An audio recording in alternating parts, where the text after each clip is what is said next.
नमस्कार मेरे प्रिय साधक एवं दर्शकों। अप्सरा साधना,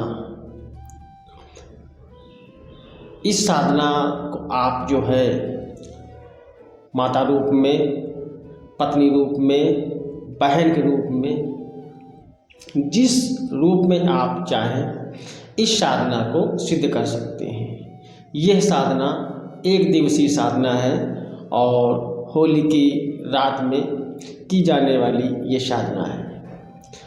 इस साधना का जो विधि है, विधान है, आप लोगों के सामने रखेंगे। जो भी साधक या साधिका इस साधना को अगर करना चाहे वह कर सकते हैं। मंत्र बहुत ही छोटा सा मंत्र है और यह साधना प्रत्यक्षीकरण की साधना है। इसमें जो अप्सरा है यह प्रत्यक्ष होती है और धन धान्य सर्व आकर्षण से आपको भरपूर कर देती है। आपके अंदर इतना आकर्षण घटित होता है कि जो भी व्यक्ति आपको देखता है आपकी ओर आकर्षित होता है। हाँ, इस साधना में कुछ भ्रांतियाँ भी हैं। इनकी वजह क्या है? कुछ साधकों ने लालचवश इस साधना को बढ़ा चढ़ा के संदर्भित किया है, जिससे आप लोग भ्रमित होते हैं। आप लोग जब भ्रमित होते हैं आपके माइंड में एक ही इमेज आती है कि आज अप्सरा को हम सिद्ध कर लेंगे। सिद्ध करने के बाद वह फिजिकल हमारी जैसे घर की पत्नी होती है उस तरीके से रहेगी और सारे कार्य करेगी। बस यही भ्रांतियाँ हैं। यह एक एनर्जी है और बहुत ही आकर्षण की एनर्जी है। जब आप इस साधना को करते हैं तो अप्सरा की जो एनर्जी है वो आपके अंदर समाहित हो जाती है और आपको बिजनेस में, व्यापार में कभी भी घाटा नहीं होगा। लाभ के लिए ये साधना आप कर सकते हैं। आपकी अगर शादी नहीं हो रही है, चाहे वह लड़की हैं या लड़के हैं, जो भी लोग हैं, आप इस साधना को करेंगे, रिजल्ट बहुत अच्छा आएगा। इस साधना को आप प्रेम का रूप में भी कर सकते हैं। प्रत्यक्षीकरण की साधना है, एक दिवसीय साधना है।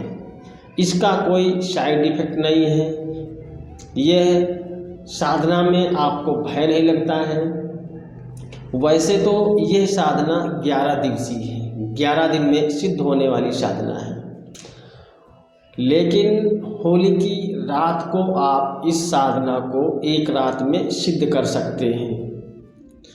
ज़्यादा अप्सरा सिद्धि में तामझाम की आवश्यकता नहीं है। सिर्फ आपके पास एक माला होनी चाहिए, स्फटिक की होनी चाहिए,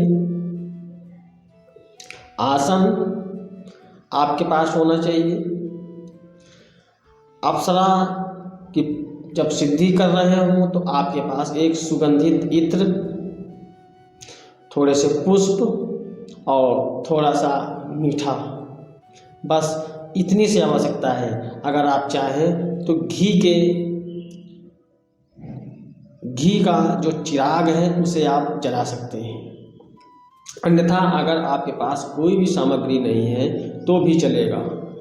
आप मंत्र जाप उंगलियों पे कर सकते हैं। छोटा सा मंत्र है, मुश्किल से मुश्किल 2 घंटे में ये साधना कंप्लीट हो जाती है।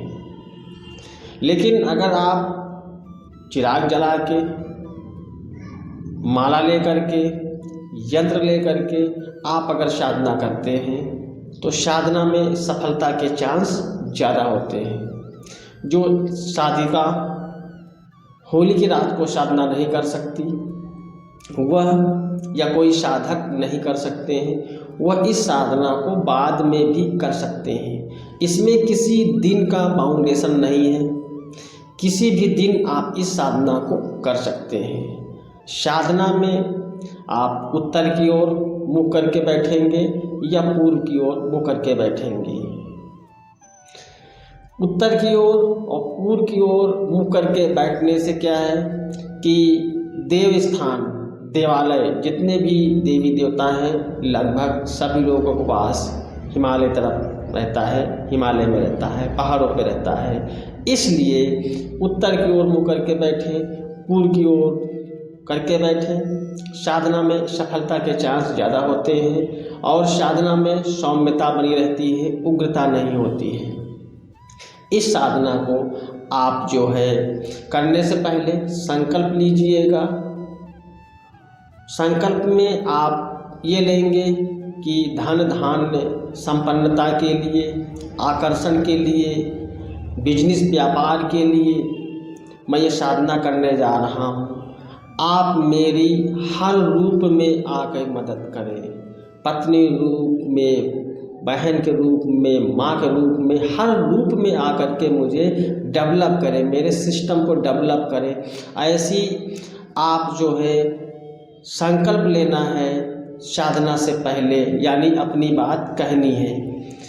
थोड़े से हाथ में चावल ले लेने हैं और संकल्प लेते हुए चावल को यंत्र के ऊपर रख देना है। और जो आप लोगों को हम साधना बताने जा रहे हैं वह नाभि दर्शना साधना है। नाभि दर्शना अप्सरा की साधना है। इस साधना में आपको किसी प्रकार का भय नहीं लगता है और इसमें एक विशेषता ये है, ये साधना बहुत ही सरल यानी बहुत ही आसान है और बहुत ही कठिन है। अब आप लोग कहेंगे कि सरल भी है, कठिन भी है, यह कौन सी बात है? भाई हकीकत ये है कि अगर कोई साधना आप करते हैं, अगर वह सफल हो जाती है तो सरल है, अगर सफल नहीं होती तो कठिन है, सीधी सी बात है।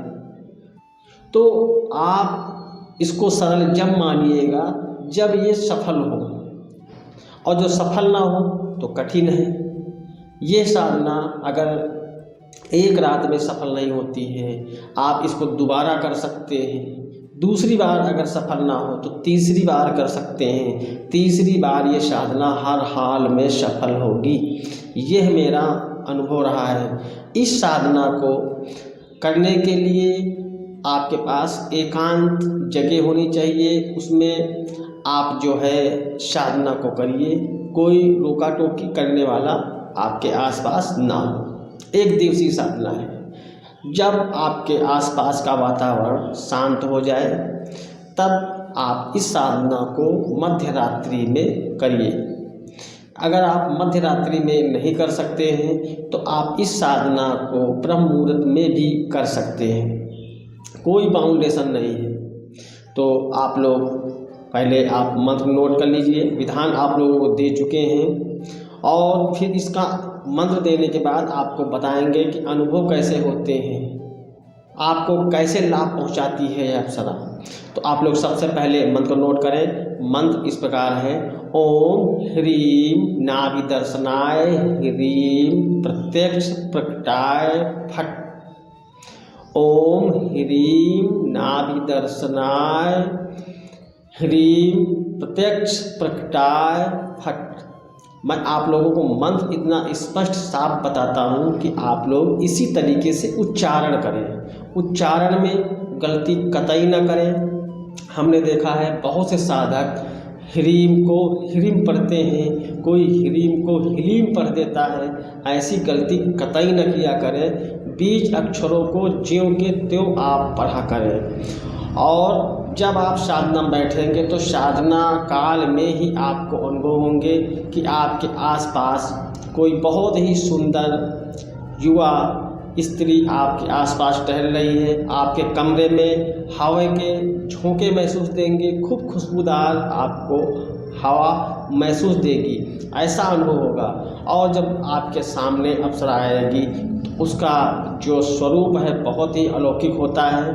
तो आप देखते ही अपने शब्दों में नमन नमस्कार, जो भी आपकी अपनी भाषा है, आपकी जो क्षेत्रीय भाषा है उसके हिसाब से उसे नमस्कार करें, नमन करें, प्रणाम करें, ठीक है। और जब ये साधना सिद्ध हो जाती है तो आप देखेंगे कि आप जो लोग आपसे नफ़रत करते थे वो नफ़रत करना छोड़ देंगे। आपके अंदर इतना आकर्षण आ जाएगा कि वो लोग आपकी ओर आकर्षित होंगे।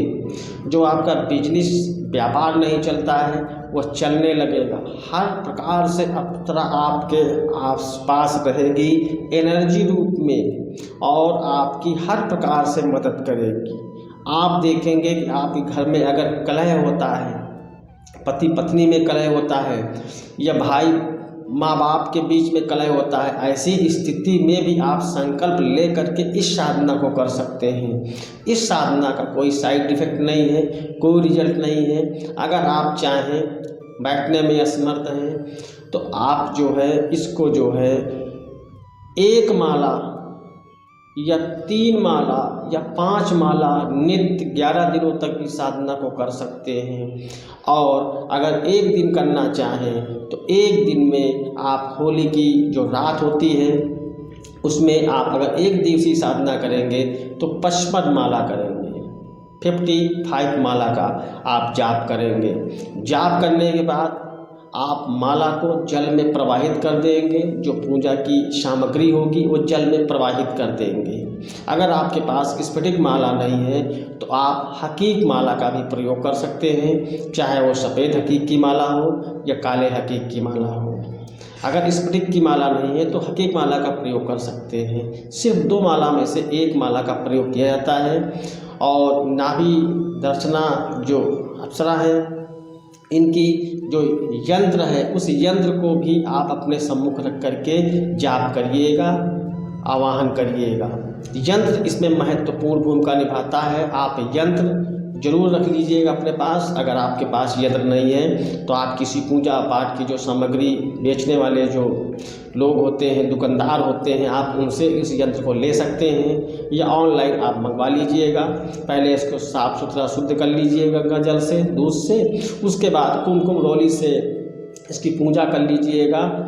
और नाभि दर्शना जो अप्सरा की जो हमने मंत्र आपको बताया है, इस मंत्र के माध्यम से उस यंत्र को चैतन्य कर लीजिएगा, तब आप साधना करिएगा, रिजल्ट बहुत अच्छा आएगा। तो मिलते हैं नई वीडियो में नई जानकारी के साथ। तब तक आप सभी को मंगल कामनाएं। जय शिवा शक्ति। आदेश।